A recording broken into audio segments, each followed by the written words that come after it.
Queer theory is a critical theory, the same as CRT, and it is important to understand as we begin seeing it promoted more and more in K through 12 schools. Here's how they are correlated.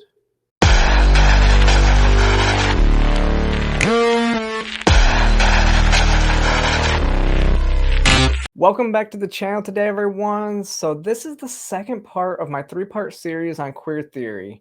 I'm going to lay out the tenets of CRT and show just how well the two match up. But first, word from our sponsors. Want a little relief from rising gas prices? Get cash back on each fill-up using the Get Upside app.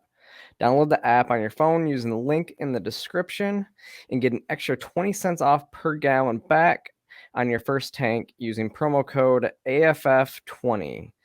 The app also offers cash back at select restaurants and grocery stores.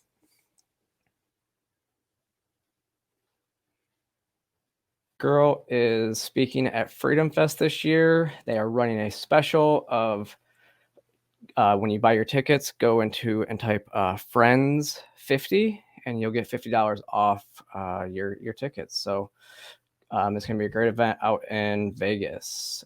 So queer theory might be more dangerous because it's not as well structured or defined as CRT.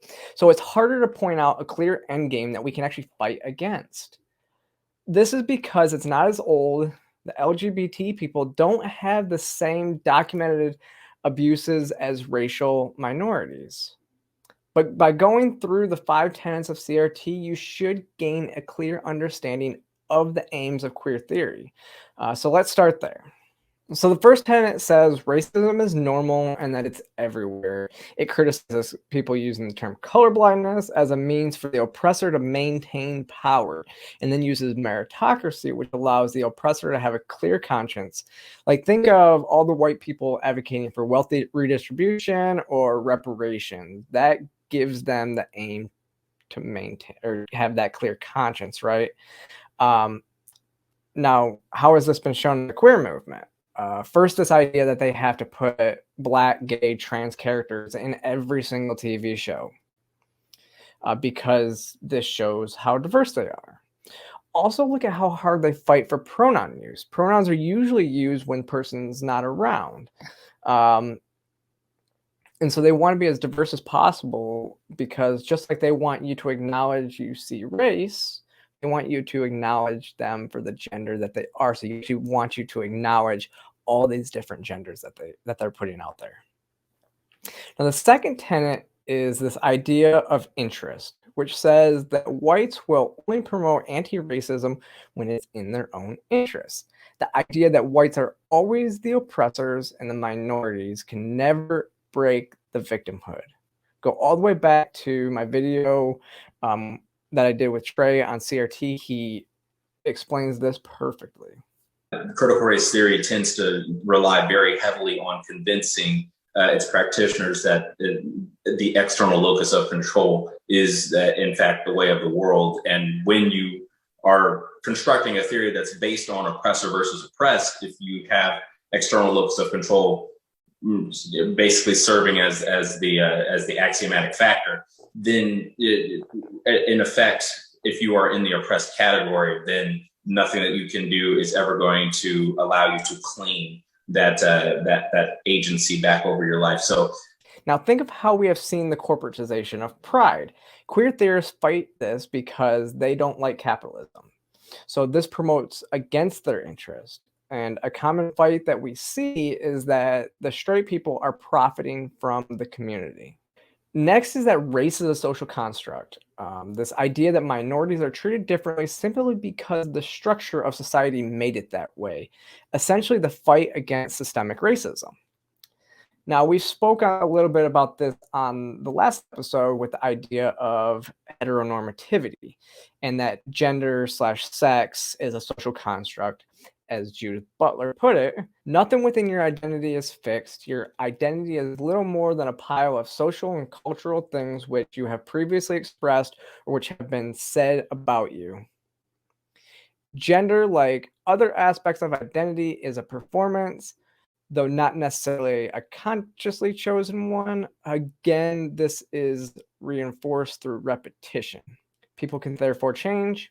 The binary divide between masculinity and femininity is a social construct built on the binary divide between men and women, which is also a social construct. And their goal is to change the traditional values of masculinity and femininity, sexuality by causing gender trouble. That's what we're seeing in kids, right? So the fourth tenet is storytelling. The idea of storytelling comes from its powerful, persuasive, and explanatory ability to unlearn beliefs that are commonly believed to be true. If you say something enough times, it becomes the truth. So this concept of storytelling and counter storytelling is predicated upon the belief that schools are a neutral space that treat everyone justly. Curriculum is structured around the mainstream straight white middle class values.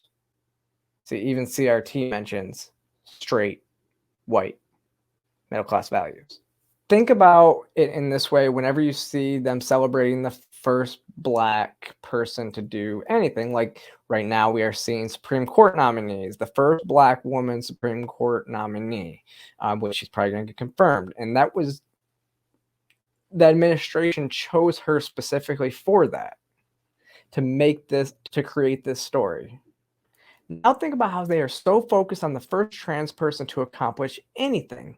They have hailed Leah Thomas as the Jackie Robinson of trans athletes. And I don't think that's by coincidence based on our knowledge about CRT. Or the first gay man to serve on the presidential cabinet, which is not Pete Buttigieg. And what they storytell away is that it was actually Rick Grinnell under the Trump administration, but they will block that out because it doesn't fit their narrative in other aspects. Then they shout the same things over and over and over to make it true. Trans women are women. Or calling the Don't Say Gay bill in Florida the Don't Say Gay bill are just a couple examples of this. But this is what we see used the most in order to shut down their opponents. Now to the last tenet of CRT. They claim that whites are the recipient of the civil rights movement. They claim that Brown v. Board of Education failed to substantively improve the education of African American students because it represented a restrictive rather than expansive view of equality. What was needed was a vision of education that challenged the fundamental structure of schools that reproduced the same inequitable social hierarchies that existed in society. That the Brown decision failed to disrupt these structures is evidence in the enduring inequalities of the educational system. And that is what they mean when they say equity over equality. It is why the left seems to be so regressive when it comes to segregation. Like when you see in colleges that they have centers for non-whites only. Like that's segregation that they can't see how that is regressive. Like separate, they claim that separate but equal was still equal or can be equal. This is where I think we haven't quite gotten to with queer theory, but you can see we're heading in that direction. Now, I think this is because for so long, the fight was simply to get gay marriage legalized. Now that it has been legalized, the fight has shifted to trans people, and the regression is to erase sexuality by erasing sex. Using the bills that are aimed at trans kids as their platform, as well as the fact that so many LGBT people have been disowned as their reasons to show why they are not on the same footing as straight cis peers. And the system should cater to them. Equity. So those are the 5 tenets of CRT. And as you can see, we look at the current forces and culture today and see how these two theories tie together. Here are some similarities and tactics that we are seeing activists use. So as I mentioned in the first video and then earlier in the video again, both of these are under the critical theory umbrella, which uses neo-Marxism and postmodernism as its political theory, where the word critical is used to mean they relentlessly criticize anyone who stands in their way of change. Both of these ideas started in academia, but are now being taught to children all the way down to preschool levels. But why schools? Simply because the youth are impressionable, they are the easiest to ingrain with such items, and they will try to keep as many people in their cult as possible using the sunken cost fallacy. Which, if you don't know, a sunken cost, sometimes called a retrospective cost, refers to an investment already incurred that can't be recovered. So when you're so deep into something that it would cost too much to get out, that it's not worth it. So for example, we've seen detransitioners talk about how they kept going with their transitions because they had already made everybody accept them. They had already gotten the surgeries and had permanent effects of HRT. They had cut ties with family, and admitting when you're wrong about something is huge, and it's just easier to keep moving forward into this process that you've already started. Now, going back to the ingraining of the youth, this is why we're seeing so many queer activist teachers. We've also seen a huge spike in LGBT people in the youth. There's been studies that are showing that in parts of the country, in parts of areas, 50% of the youth is identifying as LGBT or just queer, most likely. And if you go and you watch my interview with Libby, because she actually tied this very well to religion and rites of passages to adulthood. Go check it out.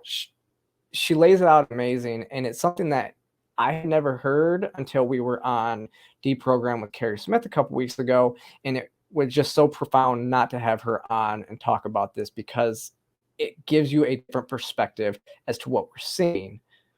But basically, it's the kids are replacing their bar mitzvahs and stuff like that with coming out, because we've reduced religion so much into society. And what I find interesting is that CRT is being taught in such a subversive way. They say it's not being taught, but then you see math worksheets like this that use probability of poverty based on race. So they're essentially teaching privilege, while queer theory seems to be right out in the open. For example, the queer TikTok teachers that I've pointed out in the past videos, or the gender unicorn, which is actually in curriculum. Even the Don't Say Gay bill in Florida there was outrage because they can't teach queer theory to third graders and below. In other parts of the country, we are seeing kids marching in pride parades in the schools. Like, who is this for? It's not for the kids. The kids don't even know what their sexuality is by this point. They're too young to understand their sexuality. Queer theory is out there in full force, and this is why parents need to take charge of their kids' educations. Support funding students and not institutions, and this will at least let the market decide what is right. It's also why I don't mind the bill in Florida, and I'm looking forward to speaking with legislatures here in the future to craft similar bills, and for me to make sure that they aren't actually anti-LGBT. Because we should be supporting LGBT people, but not allowing neo-Marxism to take over, especially in our schools, which is actually my topic for part 3. So on that, thank you guys for joining me. I hope you guys find this informative and are, sending it to your friends, telling them like to watch out for this, like laying it out there to show that this is all by design. It's by design. Like, this is exactly the direction that they want to go in. As well, make sure you click that like and subscribe button below. Follow me across all social media platforms, and I will see you guys next time.